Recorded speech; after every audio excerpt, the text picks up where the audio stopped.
setup. But truly, if you want to hunt all African species, 400 grain is too little. And also, if you go a little bit heavier, obviously you lose a little bit trajectory. But you know how far it is. You've got a rangefinder, you can range it before the time. So a little slower bow, a little heavier arrow is often more quiet. Because sound travels 1100 feet per second, and your arrow, a fast hunting setup, 300 feet per second, only gets there, it's a fraction. And some say that's all you need. But a faster arrow is flatter, but often more noisy. So I like to go a little bit heavier. And like Dr. Ed Ashby, if you want to get to bone breaking capabilities, you have to go 650 grains. And we've proven that the single bevels are actually better in bone breaking. We've done lots of tests around that. But of course they are wonderful double bevel. And the only thing is with a lot of the double bevels, they're so hard, they're stainless. If you hit a big bone, they often break. So the forged, especially the cutthroat, I like particularly much. And done tests with them, shot a couple of buffalo, they're very nice. And of course you know how the bow works. The bow kills, or the three methods that how the arrow works, or a bullet, is the first one is disrupting the central nervous system. That's a brain or spinal shot. It can never be intentional because the brain's too small and the head bones are thick and robust.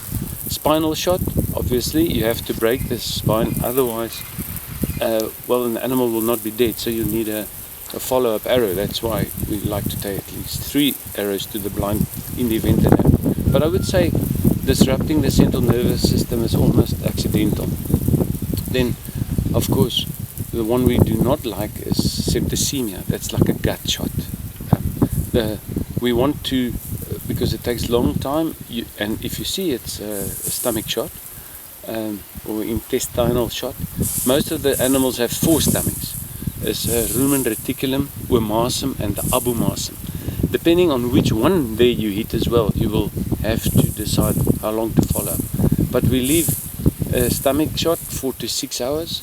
That's septicemia. It's a slow poisoning process. We don't like that. But if you follow up too quickly, there's nothing wrong with the organs. The heart, lung, liver, kidneys, all functioning. And the spleen is also, the liver is on the right hand side, the spleen on the left hand side. So we actually like a double pass-through shot that we can bleed on both sides. That's why I like a heavy arrow, good shot placement. The one we really intend when we hunt African animals is we want hypovolemic shock. An animal must lose 1/3 of its blood volume quickly to succumb to death. A small animal, let's say he has 3 liters of blood, he must lose 1 liter and quickly. And then there's not enough blood pressure left anymore and the animal passes out and it's game over for him. A big animal that has 9 liters, like a kudu or a big animal, must lose 3 liters. And then there's too little to sustain the organs. There's not enough oxygen to the brain. These are the trails that you're on when you track the animal. Did you see they start going right through the bush? If you shoot an animal with your archery equipment and you see him following the trail like this, you're in a little bit of problems. Then often it's better to leave it longer. People always want to follow up very quickly. If you follow up quickly, remember the rifle has got 3,000 foot-pound kinetic energy and you have 90 or 100. So you have maybe 2% of the energy, so it's just the bloodletting. So no compromise on fantastic arrow flight, no compromise on sharpness, and really make yourself a good grid with elastic bands and you put your broadhead through. They have to snap apart. If you push them apart, you're going to have a long track to follow. So a lot of people that cannot keep their pin still, they're either over poundaged or their draw length is incorrect. You sort out those two with like a fiber optic, you can actually see if a guy can really hold his bow still. And once you see that the movement is way too erratic, you do the one that's easiest for you. If the easiest is to drop the pounds, you drop the pounds. If you see that didn't help too much, then it's draw length. Change the modules until it really stands still. Then you see it's really standing still, you select that poundage, and according to that poundage with a good arrow selection chart, you match the arrow to the poundage. And then paper test to get a perfect bullet hole is not really the beginning and all of it. There's some of these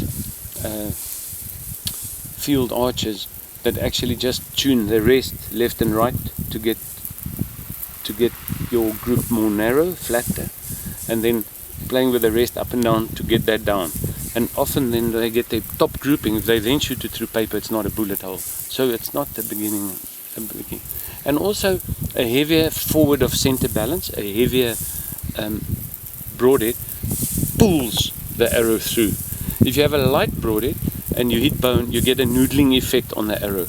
But if you've got a bit of a heavier broadhead, long ago we had heavy broadheads, and then for the last 20 years it's been sort of 100 grains, 125s, 100, 125s. But there's a big following back to the 200 grainers for breaking bone, single bevels, pulling the arrow through, and patience. Not the numbers of animals that you harvest in Africa, it's the memories you take home. And every season you come, you know a little bit more about tracking, you'll know a little bit more about the anatomy of the animal, the behavior of the animal. And I think it's every hunter's responsibility that when you harvest an animal in Africa, know something more about it. Go buy a mammal book, know what the dung looks like, know the gestation period, how much they weigh, how old they get. It's just respect for the animal. And a lot of the guys always say, but it's only a small one.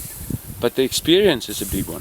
So you don't eat the horns anyway. So you take a lot of photographs, take good memories, and leave only footprints back in the bush. Only footprints, and take the memories home. And hopefully Africa calls one back with all those good memories. Absolutely. And photographs. Thank and you cheers, so man. much. Cheers. Thank you so much. On a nice day.